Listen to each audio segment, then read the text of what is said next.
Барлықтарыңызға қайырлы күн. Сіздермен бірге Умида менің каналыма қош келіпсіздер.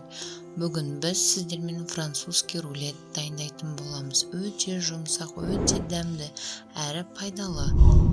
Видеоны соңына дейін қараңыздар. Тіркеліп лайк басуды ұмытпаңыздар.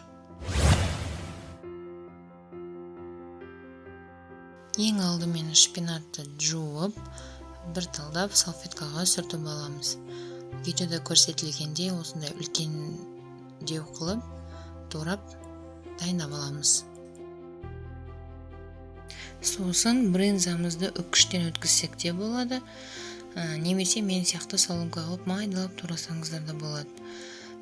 Брынзаны дәміне қарай тұзы өте көп болса, тұз салмаймыз. Егер тұзы сәл аздау болатын болса, тұз салатын боламыз.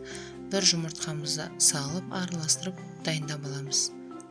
Сосын слоеный тестамызды, қатпарлы қамырымызды осылай төртке бөліп, любой слоеный тестаны аламыз да, осылай төртке бөліп, бір бөлігінен рулет жасайтын боламыз.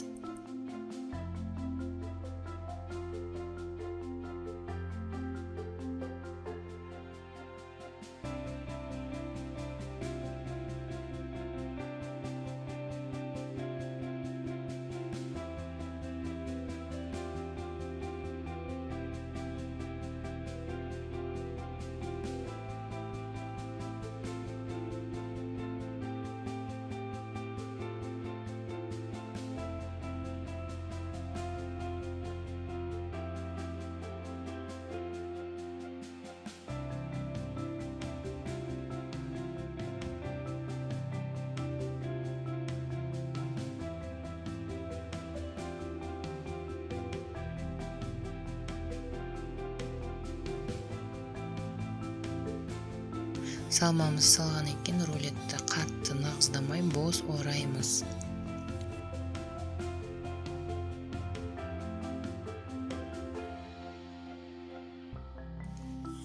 Сосын осылай бетін әсемдеп кесіп аламыз. Екі саусақ қоя отырып, рулетіміз піскеннен кейін де дәл осылай формада кесіп алуға да ыңғайлы болады.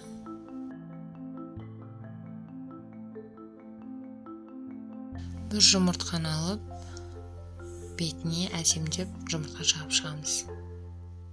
Үстінен күнжутымызды шашып, әсемдеп, одан кейін қызып тұрған пешімізге 180 градусқа піскенше, қызарып піскенше салып алатын боламыз.